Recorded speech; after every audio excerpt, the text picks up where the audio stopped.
students. Yesterday we start P block elements. Today now we start the bonding part of nitrogen family. ठीक है? So bonding part में हम discuss करने वाले हैं bond formation of N2. ठीक है? आप सभी को पता है N2 डाइनाइट्रोजन के इसके बीच में क्या होता है आपके ट्रिपल बॉन्ड. ठीक है? ट्रिपल बॉन्ड में एक सिग्मा बॉन्ड एंड 2 कार्बन. आज हम इसी बॉन्ड की फॉर्मेशन देखने वाले हैं कि नाइट्रोजन में ट्रिपल बॉन्ड कैसे फॉर्म किया. ठीक है? इसके देखो नाइट्रोजन की इलेक्ट्रॉनिक कॉन्फ़िगरेशन एटॉमिक नंबर 7. तो configuration is 1s2 2s2 2p3. ठीक है? ये 2s इलेक्ट्रॉन है 2p इलेक्ट्रॉन. तो आपके पास जो दो नाइट्रोजन है दोनों में इलेक्ट्रॉनिक कॉन्फ़िगरेशन यही है. This is px, this is py and this one is pz. ठीक है? अब आपको पता है आपके पास तीन एक्सिस है x y z. ठीक है? x y z में आपके ऐसे मानो. ठीक है? ऐसे ही इधर है. अब दिस वन इज हम लोग प्रिंसिपल एक्सिस क्या मानते हैं z एक्सिस मानते हैं. तो मेरी जो थंब है ये z एक्सिस है. This one is y axis and upper one is x axis. This one is x, this one is y and this one is z. ठीक है? तो sorry this one is z. z को हम principal axis मानते हैं. Principal axis माने तो बताओ बॉन्डिंग होगी तो कौन सी बॉन्डिंग हो रही है. हेड टू हेड ओवरलैप हो रहा है. हेड टू हेड ओवरलैप तो कौन सा बॉन्ड बना सिग्मा बॉन्ड बना. अब आपके ये दो बचे टॉप पर जो एक्सिस है. तो देखो क्या इनमें हेड टू हेड पॉसिबल है ये बॉन्ड बनने के बाद. नहीं. कौन सी बॉन्डिंग पॉसिबल होगी साइडवेज. और अब क्या इनमें हेड टू हेड पॉसिबल है. नहीं इनमें भी क्या होगी साइडवेज. ठीक है? तो जो आपकी p सब ऑर्बिटल्स है p में आपके क्या होते हैं px py एंड pz. और आप z एक्सिस को प्रिंसिपल एक्सिस मानते हो तो बोलते हैं ये कौन से बॉन्ड की फॉर्मेशन करेगी सिग्मा और these two are form pi bond. तो ऐसा ही कुछ नाइट्रोजन में हुआ. आपके एक नाइट्रोजन के पास क्या है एक pz है. This one is pz. मैं आपको देखो अलग कलर से शो कर रही हूँ सारी. ठीक है? दिस वन इज pz जिसमें आपका एक इलेक्ट्रॉन है pz में. यहाँ पे आपका नाइट्रोजन का सेकेंड वाले का pz. इसका भी एक इलेक्ट्रॉन है. This one is px. ठीक है? इसमें भी एक इलेक्ट्रॉन है px and third one is pz. इसमें भी एक इलेक्ट्रॉन है. तो आपको पता है यहाँ पे कौन सी बॉन्डिंग होगी आपकी हेड टू हेड. तो सिग्मा बॉन्ड की फॉर्मेशन होगी. यहाँ पर कौन सी बॉन्ड होगी आपकी साइडवेज ओवरलैप. जो मैंने px लिखा है पिंक कलर से पाई बॉन्ड.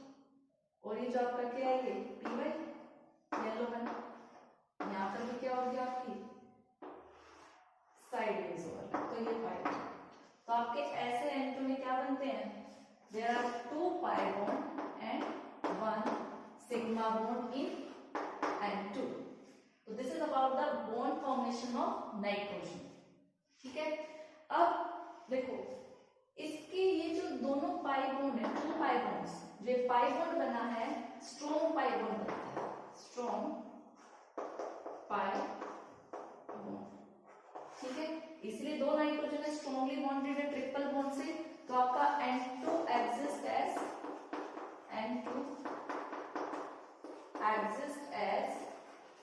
Die atomic. ठीक है? और ये जो स्ट्रॉन्ग पाई बॉन्ड बना है इसका रीजन क्या है स्ट्रॉन्ग होने का. क्यों? क्योंकि p ऑर्बिटल्स क्या है स्मॉल साइज में.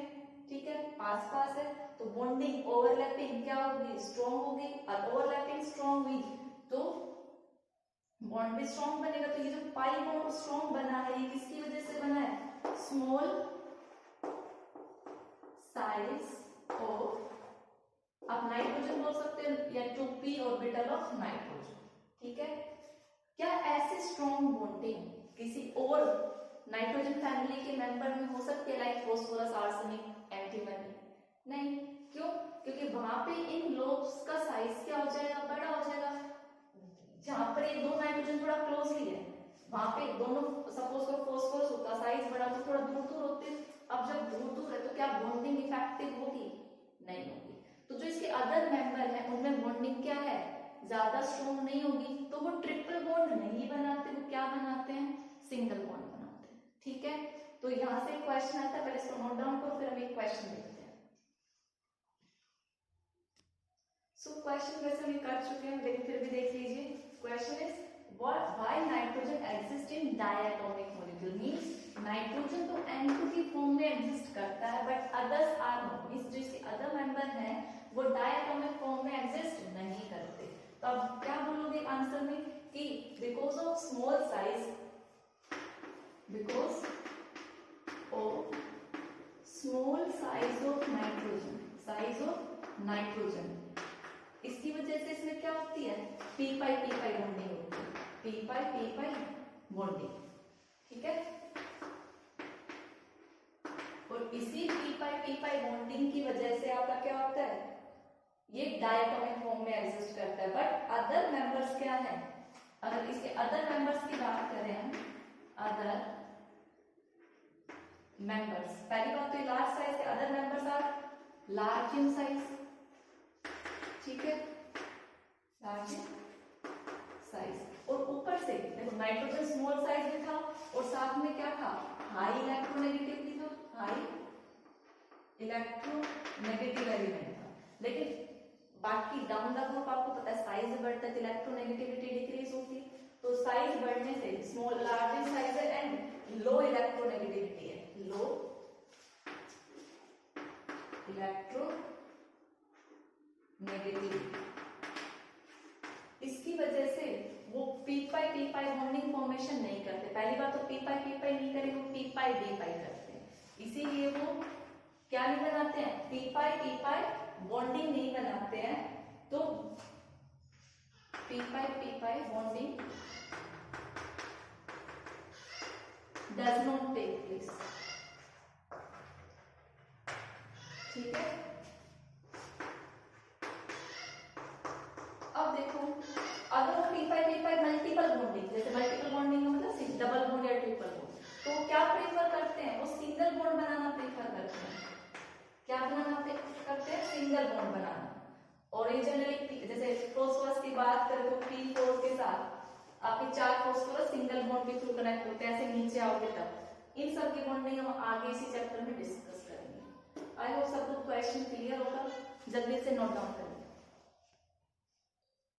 Students, our next topic is oxidation state. ठीक है, ऑक्सीडेशन स्टेट इस ग्रुप की क्या होगी, हमें पता है ग्रुप नंबर 15 में, ग्रुप नंबर 15 में वैलेंस इलेक्ट्रॉन कितने हैं, वैलेंस इलेक्ट्रॉन कितने हैं, 5 इलेक्ट्रॉन है।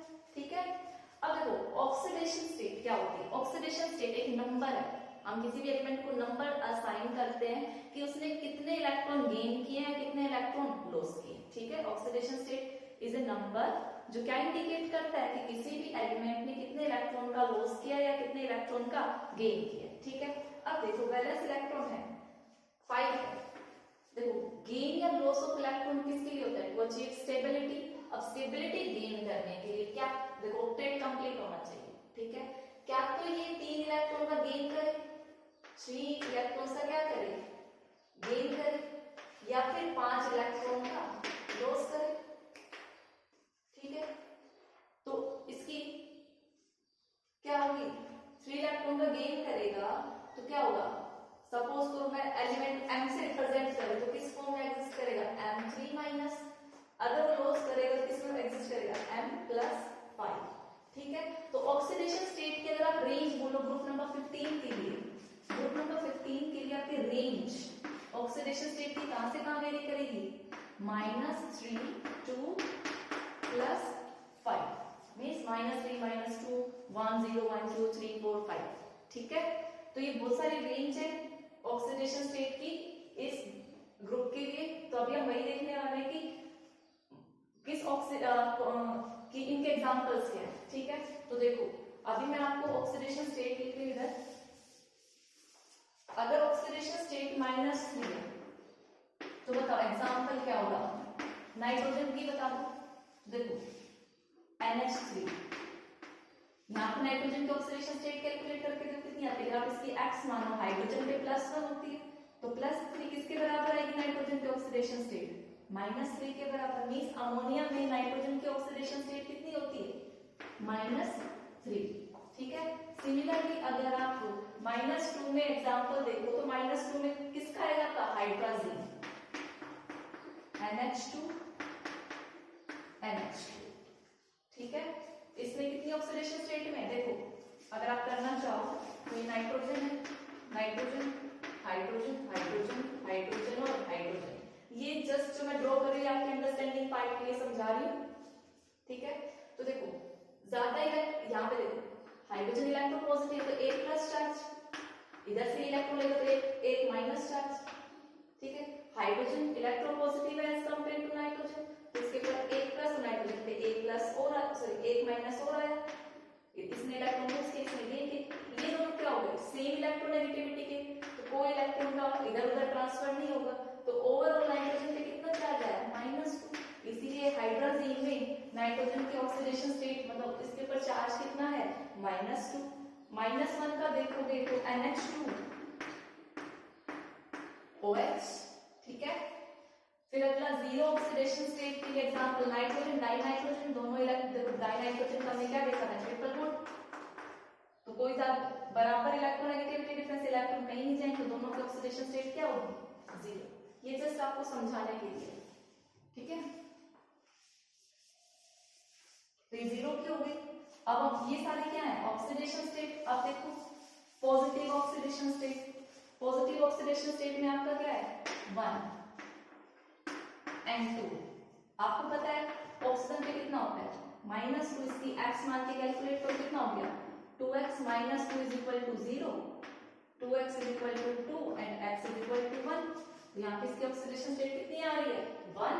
अगर ऑक्सीडेशन स्टेट 2 की बात करें, 2 का तो बहुत सिंपल है, NO ले लो, इस पे अगर -2 है इस पे क्या होगा, +2। आपको पता है oxygen is more electronegative then nitrogen, इस पे -2 इस पे +2। ऑक्सीडेशन स्टेट नंबर पॉजिटिव 3 का एग्जांपल क्या होगा, सोचो क्या होगा, N2, मतलब कितने ऑक्सीजन आने चाहिए, गैस करो, N2O3, ठीक है। सिमिलरली ऑक्सीडेशन स्टेट 4 का कितना आएगा आपका, NO2, और 5 का कितना आएगा, N2O5, ठीक है। तो ये सारे आपके कंपाउंड्स थे from oxidation -3 to +5, note down. So students हमारे पास ऑक्सीडेशन स्टेट की देखो, ये आपकी मिनिमम ऑक्सीडेशन स्टेट है, ये मैक्सिमम ऑक्सीडेशन स्टेट होगी किसकी, ग्रुप नंबर 15। तो क्वेश्चन यहाँ पे क्या आता है कि जो आपके हायर ऑक्सीडेशन स्टेट वाले होते हैं, हायर ऑक्सीडेशन स्टेट में अगर कोई प्रेजेंट है तो वो जनरली उसका नेचर कैसा होता है, कोवेलेंट,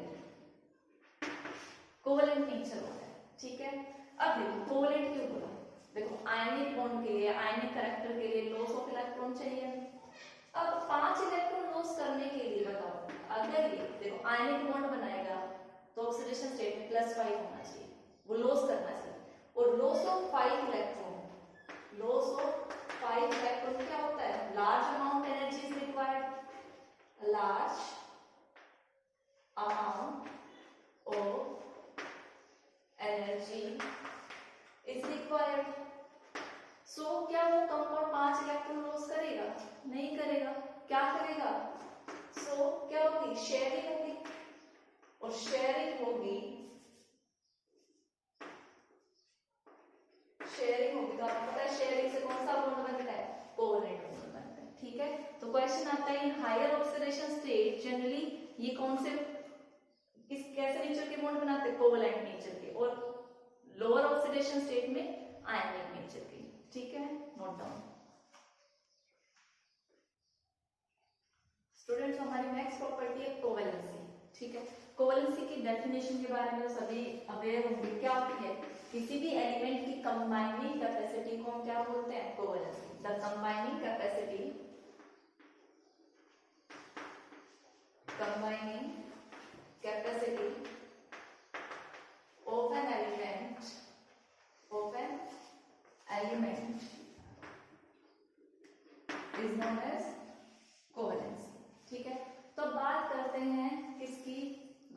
नंबर 15 की कि कितने बॉन्ड की फॉर्मेशन कर सकता है। ठीक है, तो हम शुरू करते हैं नाइट्रोजन से। देखो क्वेश्चन, यहाँ से हम एक क्वेश्चन करेंगे। चलो क्वेश्चन ही लिख देते पहले। Question is why nitrogen does not exist या does not form NF5। ठीक है, हम यही क्वेश्चन देखने वाले हैं। कोवैलेंसी का कांसेप्ट इस क्वेश्चन से आपको क्लियर हो जाएगा। ठीक है, देखो नाइट्रोजन के पास अगर इलेक्ट्रॉनिक कॉन्फ़िगरेशन की बात करें क्या होगी, 1s2 2s2 एंड 2p3। ठीक है, अब ये मैक्सिमम कितने बॉन्ड बना सकता है, 4 बॉन्ड। इसके पास क्या 2d एग्जिस्ट करती है, 2d तो होती ही नहीं है। ठीक है, सेकंड शेल में क्या आते हैं 2s और 2p, 3d। d ऑर्बिटल्स कहां से शुरू होती हैं, 3d से। ठीक है, और ये सेकंड शेल तक ही है, तो सेकंड शेल में तो 2d आते ही नहीं। तो यहाँ पे क्या है, नाइट्रोजन में एब्सेंस ऑफ, यहाँ पे क्या है, एब्सेंस ऑफ d ऑर्बिटल, कोई d ऑर्बिटल प्रेजेंट नहीं है। तो मैक्सिमम कितने हुए आपके, एक s और 3 p। तो देखा जाए तो इसकी कोवैलेंसी कितनी होगी, मैक्सिमम 4 कोवैलेंसी होगी। ठीक है, दैट इज व्हाई जो नाइट्रोजन की कोवैलेंसी है वो 4 है। तो क्या जब कंबाइनिंग कैपेसिटी 4 है तो क्या वो 5 बॉन्ड बना सकता है, नहीं बना सकता। जबकि हम अदर एलिमेंट्स की बात करें तो ये तो रीजन हो गया कि it because of nitrogen has covalency 4, so it does not make NF5 compound। तो अदर कंपाउंड्स बना सकते हैं, कैसे, देखो फॉस्फोरस की बात करें तो आपको पता है क्या होगा, जनरल 3s2 3p3 और इसके पास 3d क्या है, वैकेंट 3d ऑर्बिटल। अब देखो अगर इसको बॉन्ड बनाने हैं, 3 तो यहाँ हो गए। ठीक है, 3 इलेक्ट्रॉन और डी ये। अगर इसको एक से ज्यादा बॉन्ड बनाने तो वो अपनी क्या यूज कर सकता है, वैकेंट डी ऑर्बिटल, और वो अपनी कोवैलेंसी को क्या कर सकता है, एक्सपेंड कर सकता है। किसमें, 5 और 6 तक। 4 तो नाइट्रोजन के लिए थी, बट यहाँ पे कोवैलेंसी फॉस्फोरस के लिए कितनी है, 5 और 6 तक वो एक्सपेंड कर सकता है by the use of their vacant 3d orbital. But nitrogen के पास नहीं है d ऑर्बिटल, तो वो NF5 एग्जिट नहीं बना पाता। जबकि फॉस्फोरस की बात करें तो फॉस्फोरस इजीली बना देगा, लाइक PCl5 PF5। ठीक है, नोट डाउन। बच्चों आपके दिमाग में भी एक क्वेश्चन आ रहा होगा क्या, कि नाइट्रोजन, मैम आपने कभी नाइट्रोजन का क्या बताया कि 1s2 2s2 और 2p3, इसमें 3 इलेक्ट्रॉन, तो मैक्सिमम में 3 ही बॉन्ड बनाएगा। तो ऐसा कौन सा एग्जांपल है जिसमें नाइट्रोजन की 4 कोवैलेंसी एक्सप्लेन करता है, दैट इज अमोनियम आयन। आप देखते हो NH3H क्या करता है, एक प्रोटॉन गेन करके क्या बनाता है, NH4 पॉजिटिव बनाता है। तो यहाँ पे देखो मैक्सिमम कितने बॉन्ड बन रहे हैं, यहाँ पे नाइट्रोजन कितनी कोवैलेंसी एक्सप्लेन कर रहा है, 4। मैक्सिमम 4 बॉन्ड बना सकता है। कोवैलेंसी 4 का नाइट्रोजन के लिए एग्जांपल इज NH4 पॉजिटिव। ठीक है, so copy. Students now come to the chemical properties of group 15। ठीक है, केमिकल प्रॉपर्टीज में हम सबसे पहले रिएक्शन देखेंगे रिएक्शन विद हाइड्रोजन। तो p ब्लॉक के ग्रुप नंबर 15 हाइड्रोजन के साथ रिएक्ट करके क्या बनाएंगे, हाइड्राइड बनाएंगे। लाइक नाइट्रोजन हाइड्रोजन के साथ रिएक्ट करके क्या बनाएगा, NH3, ऐसे PH3 ASH3 SPH3 and BiH3। ठीक है, ये सारे क्या है, रिएक्ट हाइड्राइड्स हैं इस ग्रुप के। इनकी जो स्मेल की बात करें, देखो इनकी कैरेक्टरिस्टिक स्मेल होती है हर एक की। नाइट्रोजन सॉरी अमीन NH3 की क्या होती है, पंजेंट स्मेल, पंजेंट स्मेल। और फॉस्फेट PH3 की होती है आपकी रोटन फिश स्मेल। क्या होती है, रोटन फिश स्मेल। और इन तीनों की होती है ऑफेंसिव स्मेल। तो स्मेल के बेसिस पे हम इनको आइडेंटिफाई कर सकते हैं। ठीक है, अब नेक्स्ट हम बात करेंगे इनकी स्टेबल कैसे हैं, स्टेबल है या नहीं है, ठीक है। अगर नेक्स्ट थिंग हम इसकी बात करें स्टेबिलिटी, तो देखो स्टेबिलिटी ऊपर से नीचे डाउन द ग्रुप क्या करेगी, डिक्रीज करेगी। कैसे करेगी वो देखो, देखो हाइड्रोजन तो स्मॉल साइज का है, ठीक है, और नाइट्रोजन भी स्मॉल साइज का है। देखो नाइट्रोजन और हाइड्रोजन, ठीक है, पोस्टिंग थोड़ा बड़ा हो गया, हाइड्रोजन उतना है। ये जब डाउन द ग्रुप आ रहे हैं तो साइज क्या कर रहे हैं, इंक्रीज कर रहे हैं, ठीक है। तो बताओ बॉन्डिंग सिमिलर साइजेस के बीच में अच्छी होती है या जो अलग हो, सेम साइज सेम बॉन्डिंग अच्छी ओवरलैपिंग होगी, ठीक है। तो यहाँ पे बॉन्डिंग क्या होगी, स्ट्रॉन्ग होगी। और डाउन द ग्रुप साइज में डिफरेंस आ गया तो इनकी मींस क्या होगी, बॉन्ड डिसोसिएशन एनर्जी क्या हो रही है, डिक्रीज हो रही है। तो देखो आप क्या बोलोगे, जब आप ऊपर से नीचे आ रहे हो down the group, down the group जो साइज है वो क्या कर रहा है, इंक्रीज कर रहा है। Down the group size increase मतलब नाइट्रो, ये साइज का ऑर्डर क्या है, ये है nitrogen, phosphorus, arsenic, antimony, bismuth. तो जो बॉन्डिंग है और हाइड्रोजन क्या है, स्मॉल साइज का है, हाइड्रोजन स्मॉल साइज,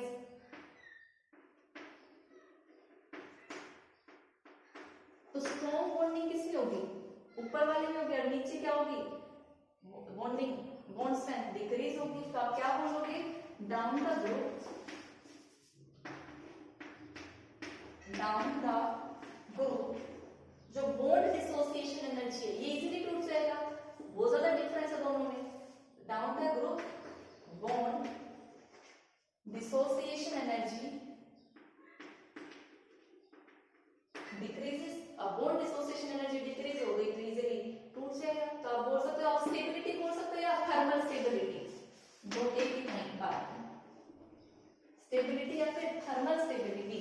तो डाउन द ग्रुप क्या होगी, इनकी थर्मल स्टेबिलिटी डिक्रीज होगी because of difference in size. I hope सबको क्लियर होगा। यहाँ से एक बहुत इंपॉर्टेंट क्वेश्चन आता है, पहले इसको इतना नोट डाउन करो, क्वेश्चन में समझाती हूँ।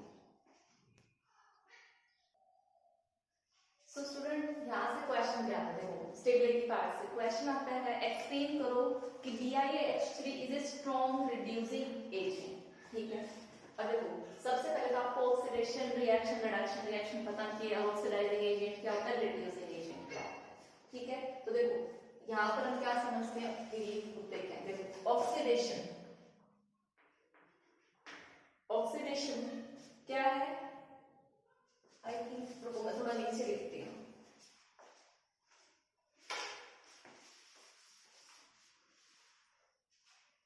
ठीक है। अभी हम यहाँ समझ रहे हैं ऑक्सीडेशन रिएक्शन क्या है, रिडक्शन रिएक्शन क्या है। देखो ऑक्सीडेशन, ऑक्सीडेशन कब होता है, रिडक्शन कब होता है, ठीक है। तो आपको मैंने याद रखने की ट्रिक बता रखी है, ऑक्सीडेशन ओ से याद रखो ऑक्सीजन। तो यहाँ पे ऑक्सीडेशन में क्या होता है, गेन ऑफ ऑक्सीजन, और गेन ऑफ ऑक्सीजन हुआ तो लॉस ऑफ हाइड्रोजन क्या होगा, आपका ऑक्सीडेशन होगा, लॉस ऑफ हाइड्रोजन, क्या तो गेन ऑफ ऑक्सीजन हो या लॉस ऑफ हाइड्रोजन। ऐसे रिडक्शन में क्या होगा, ठीक इसका reverse, loss of oxygen and gain of hydrogen, ठीक है। और आपको पता है जहां पर जो सब्सटेंस ऑक्सीडेशन में जाता है वो खुद क्या होता है, रिड्यूसिंग एजेंट। अब आप इतनी बात समझ रहे हो, हमें क्या चीज एक्सप्लेन करनी है, हमें रिड्यूसिंग एजेंट एक्सप्लेन करना है इसको, ठीक है। अब देखो वैसे reducing character top to bottom increase होगा, कैसे होगा वो देखो। रिड्यूसिंग एजेंट की बात हुई, क्या तो मैं गेन ऑफ ऑक्सीजन दिखाऊं या लॉस ऑफ हाइड्रोजन दिखाऊं, तभी वो ऑक्सीडेशन में जाएगा, और ऑक्सीडेशन में जाएगा तो क्या बोला जाएगा, रिड्यूसिंग एजेंट। तो देखो यहाँ पे तो ऑक्सीजन दिख नहीं रहा है, हाइड्रोजन दिख रहा है। तो देखो अभी मैंने क्या बोला था, down the group bond dissociation energy क्या होती है, कम होती है, इजीली टूट जाएगा बॉन्ड। मींस BiH3 ने क्या कर दिया, इजीली H+ का रिलीज कर दिया। तो आप यहाँ पे क्या बोलोगे, BiH3 में bond dissociation energy is very less, bond dissociation energy आप पूरा लिखना, bond dissociation energy is less. अब अब बॉन्ड डिसोसिएशन एनर्जी लेस है तो क्या करेगा ये, it easily loss hydrogen, it easily loss hydrogen. अब बताओ लॉस ऑफ हाइड्रोजन हो गया तो कौन से, अब लॉस ऑफ हाइड्रोजन हो गया तो क्या होगा, ऑक्सीडेशन रिएक्शन टेक्स प्लेस, और ऑक्सीडेशन रिएक्शन में अगर कोई जाएगा तो क्या होगा, रिड्यूसिंग एजेंट। समझ में आया सभी को, ठीक है। तो डाउन द ग्रुप आपका रिड्यूसिंग कैरेक्टर, रिड्यूसिंग एजेंट का कैरेक्टर क्या होता है, इंक्रीज, और BiH3 एक बहुत ही अच्छा रिड्यूसिंग एजेंट है, ठीक है। Copy. Students now come to the structure part. Structure of hydride discuss करें, मतलब NH3 PH3 हाइड्राइड जो है हाइड्रोजन से, आपको तो स्ट्रक्चर क्या होगा, देखो NH3 स्ट्रक्चर पार्ट आप ऑलरेडी डिस्कस करके आए हो क्लास 11th में केमिकल बॉन्डिंग में, ठीक है। वो बॉन्डिंग पार्ट में नहीं समझाएंगे, सभी को पता है NH3, यहाँ पे नाइट्रोजन कौन सी हाइब्रिडाइजेशन में आपका sp3, 3 आपके क्या है बॉन्ड पेयर है और एक लोन पेयर है, ठीक है। वैसे sp3 हाइब्रिडाइजेशन में आपका जब 4 बॉन्ड बनते थे 109 डिग्री एंगल होता है, लेकिन जब एक लोन पेयर आ जाता है तो रिपल्शन की वजह से बॉन्ड एंगल कितना हो जाता है 109.5 डिग्री, ठीक है। सिमिलरली आपका क्या होगा, PH3 lone pair hydrogen hydrogen hydrogen, ठीक है। अब ये भी इसमें है, चलो हाइड्रोजन बात में, ठीक है, पहले इसको समझो। यहाँ पे क्या है, शेयर पेयर ऑफ इलेक्ट्रॉन है। स्टूडेंट ध्यान से देखना, मैं यहीं पे बॉन्ड एंगल भी एक्सप्लेन कर रही हूँ। तो सबसे पहले तो अर्थ स्ट्रक्चर शेप क्या है, पिरामिड, ठीक है। देखो बॉन्डेड इलेक्ट्रॉन बीच में रहने चाहिए, बट यहाँ पे नाइट्रोजन क्या है, हाईली इलेक्ट्रोनेगेटिव है, नाइट्रोजन क्या है इलेक्ट्रोनेगेटिव है, तो वो बॉन्डेड इलेक्ट्रॉन को अपनी तरफ खींच के रखेगा। तो जो सेंटर में इलेक्ट्रॉन होने चाहिए, तो आपको इलेक्ट्रॉन कहाँ मिलेंगे, थोड़ा नाइट्रोजन की तरफ मिलेंगे, दिखाई दे रहा है, ठीक है। और आपको पता है, आपको ऑर्डर पता है रिपल्शन का, कि लोन पेयर रिपल्शन सबसे ज्यादा होता है, फिर लोन पेयर बॉन्ड पेयर होता है, and then bond pair repulsion. तो देखो यहाँ पे तो एक फोर्स काम कर रहा है, कौन सा कर रहा है, लोन पेयर और बॉन्ड पेयर रिपल्शन, और ये दोनों इलेक्ट्रॉन बिल्कुल पास में आ गए, यहाँ पर भी रिपल्शन काम कर रहा है, यहाँ कौन सा रिपल्शन काम कर रहा है, बॉन्ड पेयर इलेक्ट्रॉन। इतनी बात समझ में आई, ठीक है। अब देखो इस रिपल्शन ने क्या किया, इनको दूर भगाया, तो ये थोड़ा पास में है, लेकिन यहाँ पे ये इलेक्ट्रॉन ना थोड़े नाइट्रोजन की तरफ है, तो पास में है, तो ये इनको दूर भगाएगा। तो बॉन्ड एंगल ये क्या कर रहा है, देखो बॉन्ड एंगल तो यही होता है, दो बॉन्ड्स के बीच में एंगल, ये वाला एंगल तो नहीं होता है, लेकिन ये रिपल्शन फील करा रहा है, तो ये इन बॉन्ड्स को क्या कर रहा है, पास में कर रहा है, लेकिन ये लोन पेयर इलेक्ट्रॉन फील करेंगे, चाहे लीस्ट कर रहे हो, लेकिन बॉन्ड पेयर में भी रिपल्शन ये थोड़ा दूर कर रहे हैं, तो एंगल कहां पे जाके सेट होता है आपका 109 से डिक्रीज होकर कितना हो जाता है 107.5 डिग्री। अब देखो, अब आप खुद सोचना हिंट लेके कि PH3 में बॉन्ड एंगल 107 से कम होगा या ज्यादा होगा, भाई वही सेम है, लोन पेयर है, बट नाइट्रोजन के कंपैरिजन में नाइट्रोजन आपका ज्यादा इलेक्ट्रोनेगेटिव था, ये क्या है लो इलेक्ट्रोनेगेटिव है, एज कंपेयर टू नाइट्रोजन, तो इलेक्ट्रॉन इससे थोड़ा सा क्या रहेंगे, दूर रहेंगे, बोल सकते हो, ठीक है। अब जब थोड़ा सा दूर रहेंगे, ये रिपल्शन तो काम करेगा ही, लेकिन ये रिपल्शन क्या करेगा, इनको थोड़ा पास में लाएगा, लेकिन ये यहाँ से थोड़ा दूर है, तो क्या ये ज्यादा रिपल्शन फील करेंगे, वहां से रिपल्शन क्या होगा इसके कंपैरिजन में कम होगा या ज्यादा होगा, कम होगा, क्योंकि ये दूर है पास में नहीं, तो यहाँ पे क्या होगा लेस रिपल्शन, तो ये बॉन्ड एंगल क्या ज्यादा दूर भागेंगे, नहीं, यहाँ से यहाँ कौन सा रिपल्शन काम कर रहा है, लोन पेयर बॉन्ड पेयर, ठीक है, इसने इधर रिपेयर किया, बॉन्ड क्या करे पास है, लेकिन इलेक्ट्रॉन जो ये बॉन्ड पेयर है ये फॉस्फोरस से थोड़ा दूर है, क्योंकि ये लेस इलेक्ट्रोनेगेटिव है, तो यहाँ पे क्या होगा, आप बोल सकते हो less bond pair repulsion as this, तो यहाँ पे देखो रिपल्शन नहीं है तो बॉन्ड एंगल ये वाला फोर्स ज्यादा काम करेगा तो धकेलेगा, तो ये क्या करेगा कॉन्ट्रैक्ट करेगा। सो बॉन्ड एंगल ये वाला बॉन्ड एंगल क्या करेगा डिक्रीज करेगा। और कोस्टीन में 107.5 डिग्री से क्या होता है बॉन्ड एंगल कम होता है। और कितना कम होता है 93.6 डिग्री। ये बॉन्ड एंगल कितना होता है 93.6 डिग्री। यहाँ पर तो मैंने जस्ट इन दोनों को आपको कंपेयर करके दिखाया कि अब देखो डाउन द ग्रुप आप आओगे, अब यहाँ पे क्या लो नीचे वाला आर्सेनिक लो, आर्सेनिक की इलेक्ट्रोनेगेटिविटी और कम, तो उसके इलेक्ट्रॉन थोड़ा और दूर होंगे तो रिपल्शन क्या होगा और कम होगा, रिपल्शन कम होगा तो बॉन्ड एंगल और ज्यादा डिक्रीज करेगा। ठीक है, नोट डाउन। सो स्टूडेंट्स हम बॉन्ड्स को एक बार फिर से देखते हैं, जिसको समझ नहीं आया वो दोबारा ध्यान से देखो। देखो अमोनिया है, यहाँ पे रिपल्शन कौन सा काम करेगा lone pair bond pair. Repulsion है ये बॉन्ड पेयर को दोनों तरफ से क्या करेगा दूर भगाएगा, तो ये पास में रहेगा। बट देखो बट आपको इलेक्ट्रोनेगेटिविटी पता है, nitrogen is more electronegative than phosphorus than arsenic, ठीक है, एंड देन बिस्मुथ का भी आप आगे देखोगे। ठीक है, तो नाइट्रोजन है तो लोन पेयर देखो मैंने इसके पास में लिखा है, फास्फोरस से थोड़ा कम इलेक्ट्रोनेगेटिव थोड़ा दूर लिखा है, इसकी और कम है मैंने थोड़ा और दूर दिखाया है, Sb की और कम है तो इलेक्ट्रॉन पेयर होगा। ठीक है, अब लोन पेयर रिपल्शन काम करेगा तो इनको कॉन्ट्रैक्ट करेगा, लेकिन यहाँ पे भी कौन सा काम करेगा स्मॉल अमाउंट में बॉन्ड पेयर भी तो करेगा, तो ये इनको दूर भगाएगा। तो देखो पास आना चाहिए लेकिन उतना पास नहीं है क्योंकि फिर बॉन्ड पेयर रिपल्शन काम करेगा। तो यहाँ पे एंगल कितना होता है 107.5 डिग्री। यहाँ पे थोड़ा सा दूर आ गया, इसके कंपैरिजन में ज्यादा दूर रिपल्शन नहीं है तो ज्यादा फोर्स कौन सा काम करेगा कॉन्ट्रैक्ट वाला, तो इसके कंपैरिजन में एंगल क्या हो गया कम हो गया। तो सिमिलरली इन केसेस में बॉन्ड एंगल क्या होगा डिक्रीज होगा। Note down students. Next property of hydrides is boiling point. हम इन हाइड्राइड्स का बॉइलिंग पॉइंट डिस्कस करने वाले हैं। ठीक है, अब देखो हाइड्राइड्स, अभी पहला NH3 को साइड में करो, आप फोस्फेट से लेके बिस्मुथ तक चेक करो आपका बॉइलिंग पॉइंट, ये सब क्या है आपके बॉइलिंग पॉइंट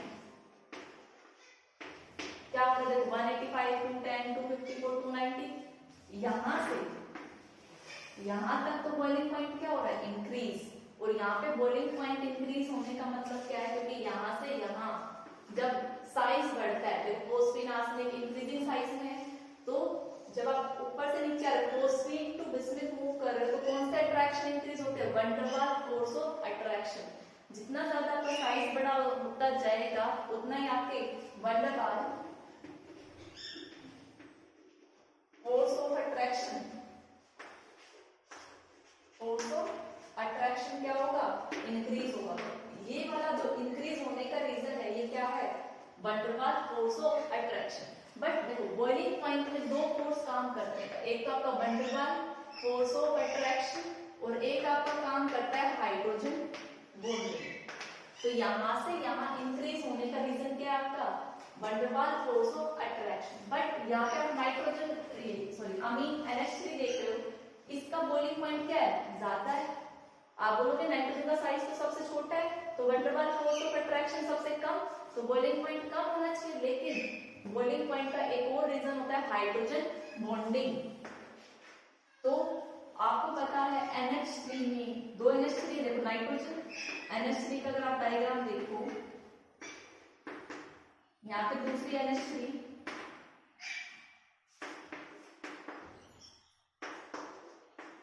तो इनके बीच में ये क्या है हाइड्रोजन बॉन्डिंग। तो हाइड्रोजन बॉन्डिंग की वजह से NH3 का बॉइलिंग पॉइंट जो कम होना चाहिए था वो क्या है इंक्रीज हो जाता है। तो ड्यू टू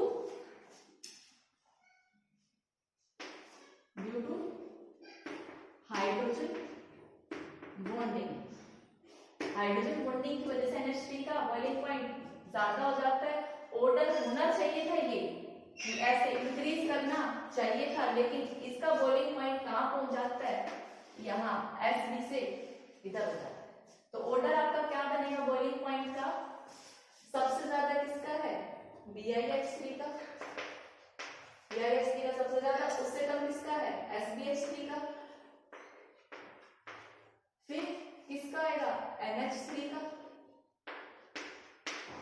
फिर ASH3 एंड देन BH3। तो ये आप और नीचे लिख सकते हो। तो काफी बार एक्सेप्शनल केस आ जाता है बाय आपका आ जाता है SbH3 का या BiH3 का बॉइलिंग पॉइंट ज्यादा क्यों है, तो रीजन आएगा वंडरवाल फोर्स ऑफ अट्रैक्शन। और अगर आपसे पूछे अमोनिया का ज्यादा क्यों हो गया, तो रीजन आएगा hydrogen bonding. Note down. So students एक क्वेश्चन ये है जो हमने प्रीवियस अभी तक लर्न किया उसी के बिहाफ पे है, ठीक है। तो question is ammonia is soluble in water but pH3 not. तो रीजन बहुत सिंपल सा है, जल्दी सोचिए क्या रीजन हो सकता है। 1 2 3 सबने सोच लिया होगा, ठीक है। तो देखो रीजन क्या होगा NH3 और आपके पास क्या है वाटर, ठीक है। NH3 और वाटर के बीच में क्या हो जाती है हाइड्रोजन बॉन्डिंग, और इसी हाइड्रोजन बॉन्डिंग की वजह से वो वाटर में क्या हो जाता है सॉल्युबल। अब हाइड्रोजन बॉन्डिंग तो आप जानते होंगे किसके बीच में होती है, हाइड्रोजन के बीच में होती है और एक हाईली इलेक्ट्रोनेगेटिव एलिमेंट के बीच में। हाईली इलेक्ट्रोनेगेटिव एलिमेंट वो कौन कौन से होते हैं आपके F और N, क्लोरीन ऑक्सीजन और नाइट्रोजन। इसमें क्या है नाइट्रोजन और इसके हाइड्रोजन के बीच में क्या होगी हाइड्रोजन बॉन्डिंग। बट pH3 में और वाटर के बीच में ऐसी कोई हाइड्रोजन बॉन्डिंग नजर नहीं आती, इसीलिए pH3 क्या है वाटर इनसॉल्युबल है और NH3 क्या है वाटर में हाईली सॉल्युबल। Note down.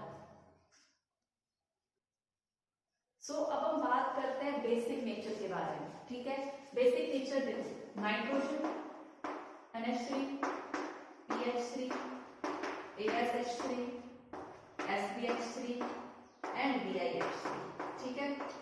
और सभी के पास हमें पता है एक एक लोन पेयर है, ठीक है। अब बेसिक नेचर जो इजीली क्या कर देगा इलेक्ट्रॉन पेयर जो डोनेट करे, या फिर आप बोलो जिसके ऊपर इलेक्ट्रॉन डेंसिटी ज्यादा होगी लार्ज होगी, इलेक्ट्रॉन डेंसिटी हाई, वो क्या होगा बेसिक नेचर शो करेगा, ठीक है।